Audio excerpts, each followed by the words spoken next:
귀신 들린 고모. 경상북도 봉화군에 살고 있었었죠. 시골 동네라 친척들끼리 모여 사는 경우가 많았는데요.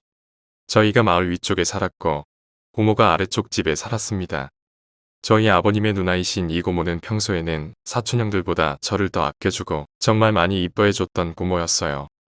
저도 엄청 많이 따랐던 기억이 나네요. 당시 초3이었던 저는 하굣길에 우리 집이 더 위의 집인 관계로 고모네 집은 꼭 지나쳐 가거든요. 시골 동네라 학교길만 1시간 걸리던 생각나네요.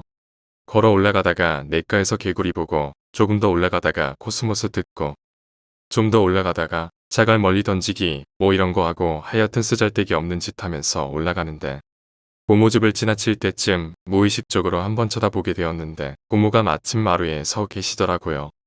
그래서 인사를 하려고 집 안쪽으로 들어가려는데 이상한 웃음을 지으면서 알아듣지 못할 소리를 내고 계시더군요. 대충 생각해보면 뭐가 이렇게 빨리 빨라빨라 그러고는 알 수 없는 신음을 냈던 것 같습니다.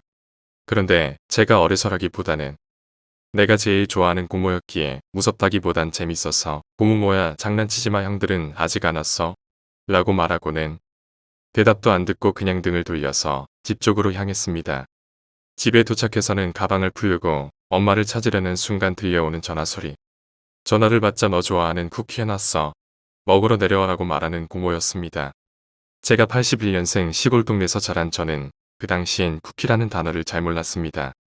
고모 그거 먹는 거요? 라고 천진난만하게 물어보았죠. 대답 없이 그냥 끊더라고요. 그래서 전 엄마가 집에 없는 걸 확인하고 고모네 집으로 향했죠. 지금 생각해보니 고모는 그 산골 마을에서 수십 년을 지냈고 또 전자레인지나 오븐은 있을 이 만무한 상황에서 쿠키를 만들었으니 내려오라고 한 것 자체가 말이 안 되는 거였습니다. 고모네 집에 도착했지만 고모는 보이지 않더라고요. 고모 계속 불러보고 부엌 쪽으로 들어갔을 때였을 거예요. 여닫이 문을 밀어서 문을 열었는데 순간 눈안에는 아무것도 들어오지 않더라고요. 그래서 없나 보다 하고 다시 고개를 돌려 마루 쪽으로 향하는 순간 이상한 소리를 내며 고모가 큰 식칼을 들고 기어서 절 따라오는 겁니다. 아마도 제가 부엌 문을 열었을 때 문 옆에 숨어 계셨었던 것 같습니다. 저는 진짜 그 자리에서 그냥 주저앉았습니다. 뭐 움직이고 도망가고 그런 게 아니에요. 그냥 주저앉게 되더라고요. 그때도 뭔가 알아먹을 수 있는 말을 했다면 모르겠는데 그냥 계속 이상한 신음소리만 내면서 제 코앞까지 왔을 때예요. 바로 그때 저희 막내 삼촌 그러니까 우리 아버지 막내 동생이 대문 쪽에서 막 뛰어오는 거예요. 누나 뭐 하는 거야? 안 돼. 삼촌이 소리쳤어요. 그러자 고모는 갑자기 헛구역질하면서 침을 흘리시더고요. 전 그렇게 목숨을 건지고 저도 한 3일을 아야 누웠고 고모도 한 3일을 아야 누웠죠. 그런데 삼촌이 이러면 안 되겠다고 둘 다 죽겠으니 빨리 굿이라도 했어요. 그래서 5일째 되던 날 저희는 굿판을 벌이게 되었습니다. 고모는 방 안쪽에서 저는 마당 쪽에서 같은 곳에서 한 무당이 굿판을 벌였는데 고모 쪽에서 판을 벌이던 무당이 네가 갈 곳으로 썩 물러가거라 외치면서 던진 금색 칼이 제 앞에 떨어지더라고요. 정확히 무릎 꿇고 있는 저의 바로 앞에 어머니는 고모의 상태가 굿을 하였음에도 불구하고 더 악화되자 농번기임에도 불구하고 농사일을 마다하고 우리 집 바로 밑에 계시는 고모네 집으로 며칠간 병건호를 위해 집을 비우셨습니다. 그렇게 고모네 집으로 가신 첫날부터 어머니는 믿기 힘든 광경들을 목격하게 됩니다. 당시 고모네 집은 고모, 고모부, 딸 3명, 아들 2명 이렇게 7식구로 나름 대가족이었습니다. 하지만 딸 2명은 시집간 상태고 나머지 1명은 영주시에서 자취하며 공부하던 시기였습니다. 아들 둘 중 1명도 영주시로 유학 갔고 나머지 1명 막내와 고모부 내외 이렇게 세 식구만 살던 집이었습니다. 엄마가 고모네 집에 도착했을 때 집에는 아무도 없는 것처럼 보였답니다. 형님, 형님. 아무리 불러봐도 집안은 전염병이라도 지나간 듯 조용했고 산에서 들리는 메아리와는 전혀 다른 나지막한 대울림이 엄마의 귓가로 전해졌습니다. 마당에 들어서자마자 짖던 개는 어느샌가 자기 집으로 들어가 우리 엄마의 눈치만 살피며 낑낑거리기 시작했죠. 평소 공부하는 거리가 먼 엄마였기에 이때까지만 해도 이 집의 기운을 전혀 느끼지 못했다고 합니다. 아무도 없는 걸 확인한 엄마는 계속 엄마만 쳐다보고 있는 누렁이와 외양간에서 울지도 않는 착한 황소 2마리에게 직접 여물을 쥐어주게 되었습니다. 먼저 외양간으로 가려던 찰나 그 중간 부분에 있는 화장실을 지나칠 때 시골 마을의 대부분의 화장실이 그렇듯이 코가 없어서 할 정도의 악취가 코를 자극했습니다. 대수롭지 않게 생각하고 엄마는 외양간으로 향하였고 그때 당시 시간은 날도 화창한 정오의 대낮이었습니다. 그렇게 외양간에 도착하자 외양간 안은 소들을 쪄 죽이기라도 할 듯한 뜨거운 공기가 어머니의 피부로 확 전해졌습니다.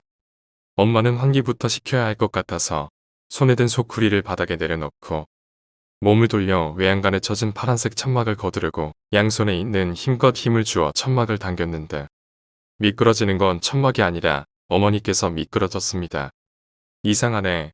뭐에 걸렸나라고 생각되어 엄마는 외양간을 크게 한 바퀴 돌아 반대편에 서게 되었죠.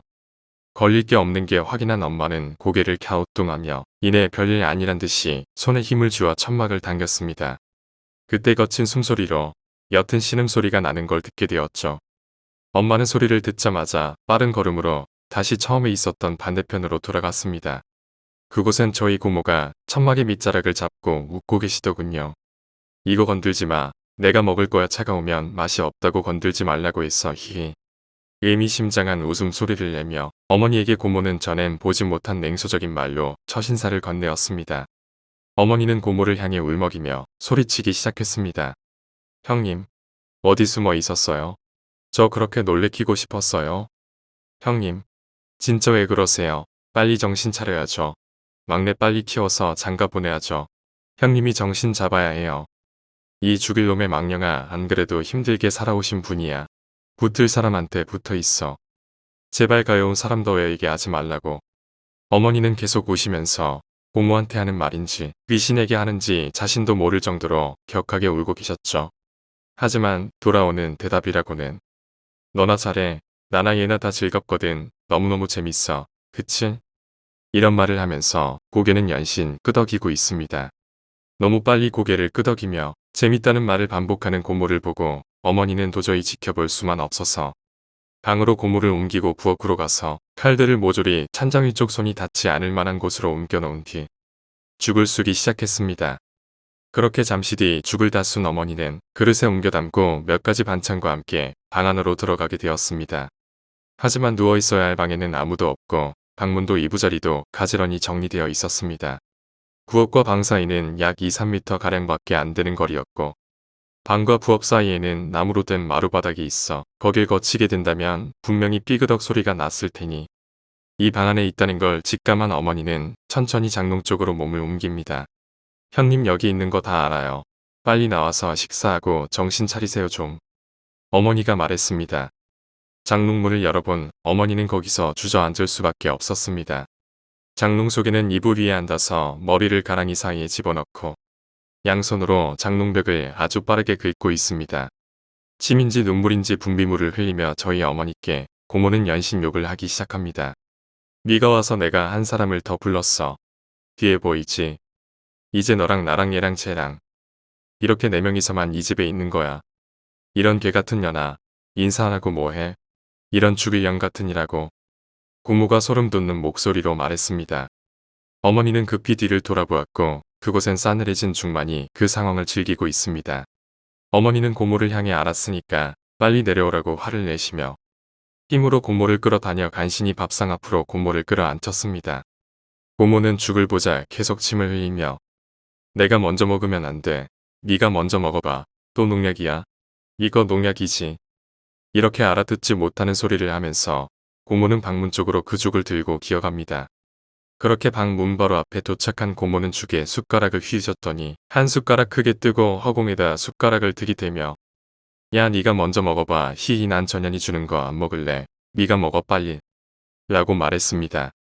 이렇게 몇 번을 반복하던 고모는 그 자리에서 또 다리를 벌려 앉고 그 다리 사이로 머리를 숙이고 앞머리카락이 얼굴을 뒤 엎은 상황에서 손톱으로 자신의 발가락을 미친 듯이 긁자 곧 발가락 사이사이에서는 검붉은 피가 방바닥에 퍼지게 되었습니다.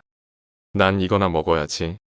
너도 먹어. 같이 먹자라고 옆을 보며 고모가 기괴하게 말했습니다.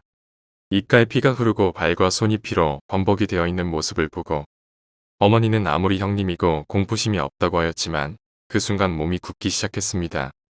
확실히 방 안에는 둘만이 아닌 다른 사람이 있는 것 같았다고 합니다. 그렇게 아무 말 못하고 넋놓고 있는 어머니께 고모는 소리 질렀습니다. 빨리.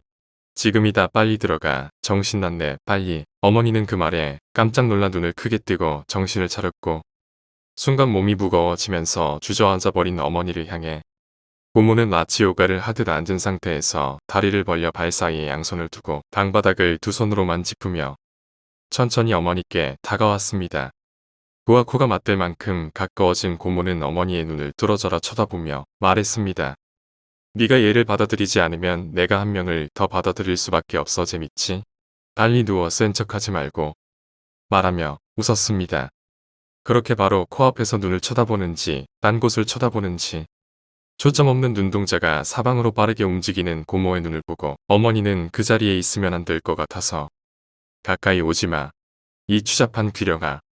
외치며 벌떡 일어나 제가 있는 집으로 어머니는 무작정 달리셨습니다. 전 저번에 일 때문에 고모네 집에 갈 수가 없던 터라집을 지키고 있었는데 사색이 되어 돌아온 저희 어머니는 저를 보고 끌어안으면서 통곡을 하기 시작했습니다. 그런 어머니를 보고 저는 이유도 모른 채 따라 울었고 그렇게 시간이 흘러 저녁이 되었습니다. 아버지는 마을 반상회가 있어 대강의 얘기를 듣고 고모부와 함께 반상회를 참석하게 되었습니다. 고모부는 다시 어머니에게 우리 엄마가 고생 좀 해줘요. 죄송해요. 부탁 좀 드릴게요. 라는 말을 남기고 아버지와 함께 읍내로 향하였습니다. 어머니는 다시 고모네 집을 찾게 되었습니다. 고모네 집에 도착하자마자 대문 앞까지 들려오던 개 짖는 소리는 이번에도 어머니가 마당에 발을 딛자 쥐죽은 듯 가만히 제 집으로 기어들어갑니다. 가로등 하나 없는 시골 마을의 기와집은 칠흑 같은 어둠에도 휑휑한 모습을 뿌옇게 나타내고 있어서 어머니는 이상하게 우금이 저렸다고 합니다. 이때 이상하게 향기로운 냄새에 이끌려 어머니는 그 냄새를 따라 걷게 되었죠. 그렇게 냄새를 따라가 고개를 올려 확인해 보니 그곳은 집의 뒤뜰인 그러니까 산을 등지고 가파르게 비탈져 있는 곳에 여러 송이의 이름 모를 꽃들이 피어 있었습니다. 어머니는 꽃 쪽으로 손을 가져가 한 송이 꺾으려는 찰나 꽃줄기의 난가시에 손을 찔리게 되었습니다. 피가 흐르는 상황이라 그것을 닦기 위해 휴지를 찾으려 방 안으로 들어가려는데 다시 한번 다리에 힘이 풀리며 이상하게 들어가기 싫었다고 합니다. 그래서 급히 발걸음을 화장실 쪽으로 옮기게 되었죠. 화장실 문을 열고 안으로 들어가서 휴지로 피를 닦아내는데 갑자기 쿵 하며 문이 닫혔습니다. 어머니는 침착하게 형님 이러시지 마세요. 문 여세요. 어서요. 라고 말했습니다. 힘껏 문을 밀쳐보았으나 문은 꿈쩍하지 않았죠. 시간이 꽤나 지나고 무섭다기보단 역한 냄새로 고통받고 있을 때쯤 전부 콘크리트로 되어 있는 마당 구석의 화장실 작은 창문으로 무언가로 막혀서 달빛인지 별빛인지 한 줄기의 빛만이 겨우 새어 들어왔습니다. 어머니는 본능적으로 그곳으로 시선을 옮기게 되었고 다시 한번 어머니는 더러운 화장실 바닥에 주저앉을 수밖에 없었습니다. 작은 창문은 처음부터 막아놓아진 게 아니라 고모가 얼굴로 그 창문을 막고 있었던 것이었습니다. 당연히 전구가 없는 화장실에서 어머니는 정신없이 닫혀진 문을 열다 보니 열려있던 창문은 안중에 없었던 거죠. 그렇게 고모는 공포에 질려 옴짝달싹 못하는 저희 어머니를 그 작은 창문으로 계속 지켜보고 있었던 겁니다. 너무 놀라 소리도 못 지르는 저희 어머니는 형님 왜 그래요? 죄송해요. 제가 다 죄송해요. 흐르는 눈물을 닦지도 못한 채 어머니는 그렇게 애원하고 있었습니다. 너는 지금 내가 무서워. 왜 내가 무서워? 난 지금 사람인데. 네 앞에 앉아있는 걔가 무서워야 정상이지 안 그래? 기괴하게 웃으며 이렇게 말하는 것이었습니다. 그러자 어머니는 고개를 내려 정면으로 시선을 향했고 그 화장실의 평평한 벽에 눈과 코와 입이 어머니를 향해 실룩거리고 있었습니다. 입체감 같은 건 없었지만 분명 벽은 사람의 모습을 하고 있었습니다. 그 순간 고모가 창문에서 사라진 것 같습니다. 그리고 곧 칠흑 같았던 그 좁은 화장실 안은 창문으로 갑자기 많은 빛이 들어왔습니다. 그러자 더욱더 선명해지는 벽에 비친 귀신의 얼굴. 평평한 벽에서 입은 실실 웃으며 계속 알아듣지 못할 소리를 합니다. 그렇게 눈을 질끈 감고 비명을 지르자 덩달아 외양간의 소도 소리를 지릅니다. 다시 눈을 뜨자 그 귀신의 모습은 사라졌고 하지만 문은 아직도 굳건히 닫혀 있습니다. 어머니는 흐느끼며 시선을 왼쪽 아래 벽부터 오른쪽 위벽까지 차례로 옮겨가고 있었죠. 이때 어머니의 등 쪽 그러니까 출입문 쪽에서 손이 쓱 나타나 어머니를 꼼짝도 못하게 끌어안았고 동시에 양쪽 벽에서 팔이 하나씩 꿈틀꿈틀 기어나왔죠. 그리고 정면에서는 입가에 미소를 품은 얼굴이 다시금 쓱 나타나고 천장에서는 검은 머리카락이 어머니의 눈앞에서 점점 밑으로 자라나고 있었습니다. 하지만 곧 마당 밖에서 여보 어딨어 하며 아버지가 찾는 목소리가 들리자 어머니는 눈을 감고 정신을 잃게 되었습니다. 경건하다가 저희 어머니까지 병을 얻게 되는 건 아닌지 노심초사하면서 실신하신 어머니 곁에서 저는 그냥 막 울었습니다. 어렸을 땐 어머니, 아버지 둘 중 한 분이라도 감기만 걸려도 죽는 건지 알고 그렇게나 서럽게 울던 저였습니다. 한 2, 3일 정도 아무것도 하지 않고 집에서 누워만 계셨습니다. 그렇게 이튿날 되던 날 아랫집 고모부와 고모가 꽃을 사들고 병문안을 오게 되었습니다. 고모부 이게 웬 꽃이에요 라고 말하며 무겁게 꽃을 건네받은 어머니는 아, 따가워하며 꽃을 떨어뜨립니다. 가지에 가시가 채 절단되지도 않은 이름 모를 그 꽃은 지금 생각해보면 그 꽃은 고모네 집 뒤뜰에 있던 엄마가 만졌다가 피를 보게 된 그 꽃이 아닐까 조심스레 추측합니다.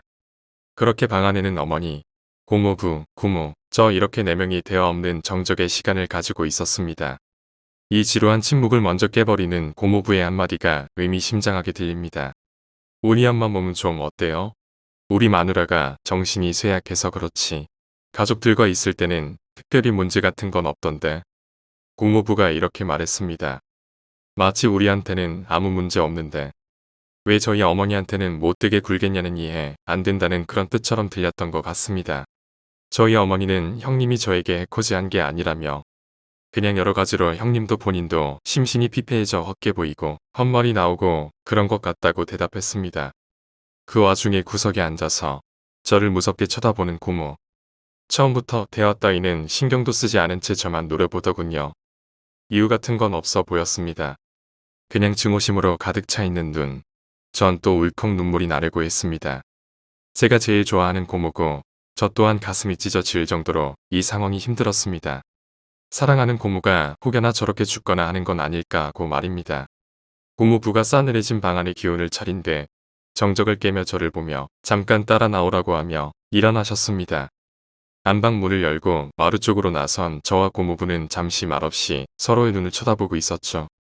고모부는 세상 사는 게 왜 이렇게 힘이 드냐며 담배를 한 개 피 꺼내 물면서 깊은 한숨을 쉬었습니다. 고모부의 이마에는 깊게 패인 주름살만이 고모부의 마음을 대변해 보이는 듯 했습니다. 마당에 세워둔 트럭 안에 선물 세트랑 마실 거 좀 사왔으니까 엄마 좀 챙겨드리라고 했습니다. 금세 큰 웃음을 지으며 저에게 말해주시는 고모부님은 안중에도 없고 저의 발걸음은 이미 마당에 트럭 쪽으로 달리고 있었습니다. 한편 방 안에서는 어머니와 고모 두 분만이 방을 지키고 있었습니다. 그 당시에 나누었던 대화들은 잠결인지 아니면 피로가 누적이 되어선지는 확연치 않으나 어머니는 그때의 기억을 못하시더군요. 계속 캐묻는 저에게 돌아오는 대답은 모르겠다였습니다. 고모는 구석에서 바른 자세로 앉아 있었고 아무 말 하지 않고 있었는데 어머니도 그때 당시에는 별로 고모한테 말 걸고 싶은 생각이 없어서인지 그냥 조용히 누워 있었다고 했습니다. 그런데 뭔가 모기 소리처럼 윙윙거리는 소리가 나서 도저히 잠을 청할 수가 없었다고 어머니는 천천히 기억을 되새기며 생각나는 부분 말을 말해주었습니다.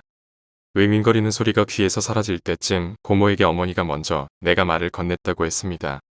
뭐라고 말한지는 기억 안 나지만 고모는 공포에 질린 얼굴로 사색이 되어 구석에서 두 눈을 손으로 가리더라고. 딴 건 모르겠지만 그때 당시엔 고모가 귀신을 무서워하는 지극히 정상적인 사람으로 보였다고 하더군요. 전 솔직히 방 안에 들어가기 싫어서 마루에서 과자를 먹으며 TV를 보고 있었습니다. 방 안에서는 어떤 일이 벌어지고 있는지 따위는 신경 쓰고 싶지 않았습니다. 잠시 뒤 외마디 비명소리가 안방에서 집안 전체로 퍼져나가는 걸 듣고 저는 헐레벌떡 안방으로 가보았습니다. 그곳에서는 놀라운 일이 벌어지고 있었습니다. 고모는 방문 쪽에 가깝게 누워 계신 어머니 근처로는 오지도 못하고 옆쪽에 가슴을 붙인 채 벽을 손톱에서 피가 날 정도로 벅벅 긁고 계셨습니다. 좀 전까지만 해도 누워서 일어나지도 못하시던 어머니는 묘한 웃음을 지으며 목을 천천히 그러나 너무도 뻣뻣하게 돌리는 거였습니다. 이미 우리 어머니라고 부르기에는 너무도 낯선 분이었습니다. 천천히 낮은 서랍장 위에 올라가서는 집 천장의 모서리 부분 4곳을 차례로 손가락으로 가리키면서 저기 보여? 원래 우리들은 집 천장 구석에 한 명씩 붙어있지. 여기는 3명이 붙어 있어. 나까지 4명인데 네가 나 좀 올려봐. 라고 어머니가 말하며 고모 쪽을 무섭게 노려봅니다. 그러다가 갑자기 굳어있는 저를 쳐다보며 문 닫아. 찢어질 듯한 고음으로 소리치는 어머니가 너무도 무서워 저는 그만 고모를 내팽겨치고 한지로 메꿔진 여닫이 문을 뒤도 돌아보지 않고 닫아버렸습니다. 손에는 과자를 들고 아무도 없는 마당까지 신발도 신지 않은 채 마구 내달렸습니다. 그리고 하염없이 울고 있었습니다. 이 사실을 아는지 모르는지 멀리서 친형이 손사래를 떨면서 반가운 표정으로 하교하고 있었습니다. 형속업이 저보다 더 많던 형인지라 저는 위안보다는 삼촌이나 아빠는 안 오고 왜 형이 온 거야 라고 원망까지 할 정도로 당시 상황은 안 좋았습니다. 형이 아무것도 모르고 동생을 보자마자 왜 밖에 나와서 울고 있냐고 물었습니다. 저는 형에게 엄마도 고모도 다 이상하다며 삼촌을 어서 찾아보자라고 말했습니다. 형은 이해할 수 없다는 듯 무슨 소리냐며 집 안으로 향했습니다. 저는 형의 뒷모습을 보고 안심하고 따라가기보다는 형을 살려야겠다는 생각만으로 집 맞은편 천평 50도 경사의 가파른 고추밭을 지나면 나오는 막내 삼촌 집으로 뛰어갔습니다. 또 한 번 저는 어머니, 고모, 형을 모두를 팽개치고 자리를 벗어났습니다. 당시 자리에 저는 없었기 때문에 여기서부터는 형이 말해준 것입니다. 아까 제가 했던 말 따위는 전혀 안중에 없고 엄마 저 왔어요 하고 집 안으로 들어갔습니다. 이상한 주문소리 같은 소리가 들리는 방향은 안방이었습니다. 그때서야 제가 한 말이 떠오른 우리 형은 안방 쪽으로 신발을 벗고 슬금슬금 기어가 창호지 앞에 서서 귀를 기울이고 있었습니다. 네가 받아야 할 고통 내가 받는 게 억울해. 너만 없었으면 되는 거였어. 왜 그 집에 들어와서 행복하게 지내는 우리를 쫓는 거냐고. 어머니가 고모에게 몰아붙이듯 말하더랍니다. 아내 상황이 더욱더 궁금해진 형은 여닫이 문을 살짝 열어 안을 보기까지 이릅니다. 고모는 하염없이 눈물을 흘리고 계셨고 어머니는 계속 아래턱을 강하게 다물고 벌리고를 반복하고 있었습니다. 이와 이가 닿는 소리가 마치 철근이라도 씹듯이 땅, 땅, 땅 소리를 내며 고모에게 다가가서는 고모의 머리를 손으로 꾹 누르자 맥없이 누워버리는 고모. 그리고선 그 위에 올라타신 어머니는 입을 크게 벌리고 또박또박 말하고 있었습니다.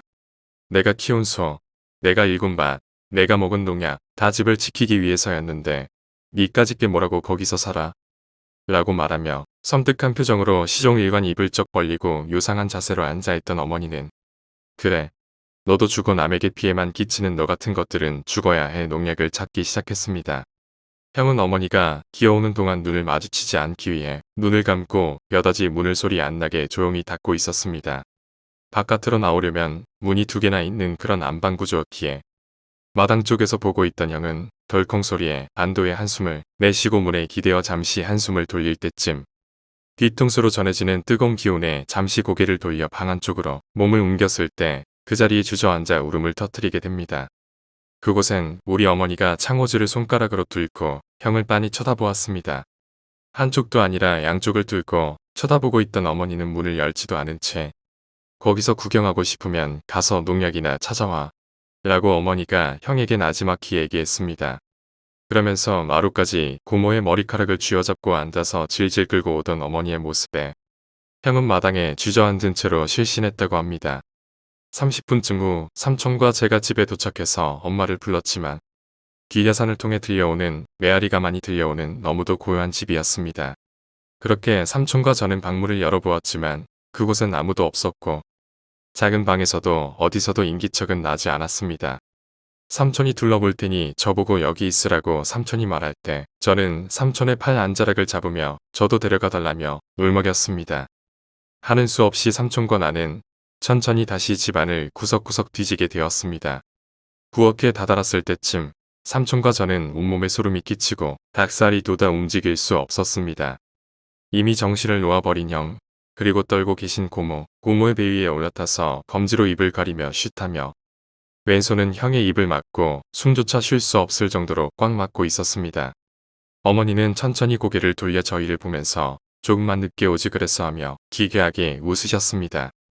삼촌은 부엌 안으로 뛰쳐들어가 어머니를 밀쳐내고 저에게 빨리 들어와서 고모랑 니네 형 깨우라고 했습니다. 저는 든든한 삼촌을 믿고 안으로 들어갔습니다. 그리고 형을 흔들어 깨우며 고모를 부축해 일으켜 세웠습니다. 삼촌이 큼지막한 소리로 소리치자 그때서야 고모와 형 둘 다 깨어났습니다. 삼촌은 아무래도 어머니가 귀신에 씌인 것 같다고 당장 굿을 해야 할 것 같으니까 빨리 굿판을 마련하라는 얘기를 했습니다. 그렇게 저희는 굿을 하게 되었고 무당이 2번이나 실신하고 한 달에 3번이나 더 굿을 하게 되었고 정신과 심리치료도 겸비하게 되었습니다. 그때 당시 의사 선생님과 무속인의 입장 차이는 조금 있었습니다. 의사 선생님은 처음 고모가 굿을 했을 무렵에 어머니의 상태는 평소 가까웠던 친인척이 안 좋은 일을 겪으면서 심신이 많이 지치고 피로해져서 신경과민과 정신적 스트레스를 받은 상황이었을 거라고 했습니다. 집 뒤에서 만져서 피가 났다는 그 꽃은 아마도 환각 효과가 있는 화초가 아니었나 싶다고 하더군요. 실제로도 그 꽃을 만진 후 그 즉각해서 환청과 귀신을 목격하였고 집에서도 편히 쉬고 있다가 고모부가 가져다 준 꽃을 만지자 마저 또 한 번 환청과 괴기한 행동을 보인 걸로 보아선 신빙성 있는 의견 같습니다. 또한 무속인의 입장은 살던 집이 터가 좋지 않다고 했습니다. 기존의 흉가를 허물고 건물을 짓고 들어간 고모부네 집에 눌러앉아 살던 집 귀신들과 여러 잡귀들이 이방인들을 배척하기 위한 행동들이었다고 했습니다. 어머니에게 귀신이 옮겨간 이유는 고모가 기가 세서 한번 굿을 성공적으로 치룬 뒤였기에 거의 완벽하게 퇴치가 되었다고 보여 홍귀가 고모가 있는 집 안으로 못 들어가고 밖에 있는 게 소등에게 들어붙어 있었을 텐데 심신이 많이 쇠약해진 어머니가 와서 어머니에게부터 고모를 내쫓으려 한 걸로 보여진다고 했습니다. 저는 솔직히 무속인의 말이 더 와닿습니다. 그곳은 저도 아는데 상당히 오래된 집이었고 집 가운데 있는 나무는 마을 주민들이 말하길 몇백 년은 좋게 된 나무로 알고 있습니다. 또 오래된 흉가이기에 젊은 청년들도 밤에는 들어가길 꺼려했어 거의 공짜로 고모부가 그 땅을 산 걸 알고 있었습니다. 돌이켜보니 어머니가 외양간에 천막을 치러 갈대 입구의 계집에서 어머니가 들어서자 조용해지는 게 그렇게 아무도 없을 때마다 짖어서 동네 사람들 시끄럽게 하다가 어머니만 보면 짖지 않던 그 개가 이상했습니다. 아마도 그 개한테 혼기가 붙어 있다가 어머니가 들어서자 들러붙어버리고 어머니는 방에 있는 고모는 찾아보지도 못하고 화장실에서 외양간에서 그렇게 사방팔방 다니며 정신을 점점 놓고 계셨던 것 같습니다. 가만히 누워 계시는 고모를 벽장에 밀어넣고 장롱에 가두고 종이로 죽을 쓴 것을 고모한테 먹이려 하였으나 고모가 완강히 저항하자 당황하여 그 집에서 다시 나와 집으로 올라온 걸로 보입니다. 이미 어머니 상태가 좋지 않다는 건 어머니 본인 빼고는 거의 다 알고 있었습니다. 어머니가 고모네 집 화장실에 갇혀서 있었을 때 그 안에선 아버지의 힘으로는 열 수 없을 정도로 안쪽에서 문을 꼭 잡고 계시던 것도 어머니였으니까요.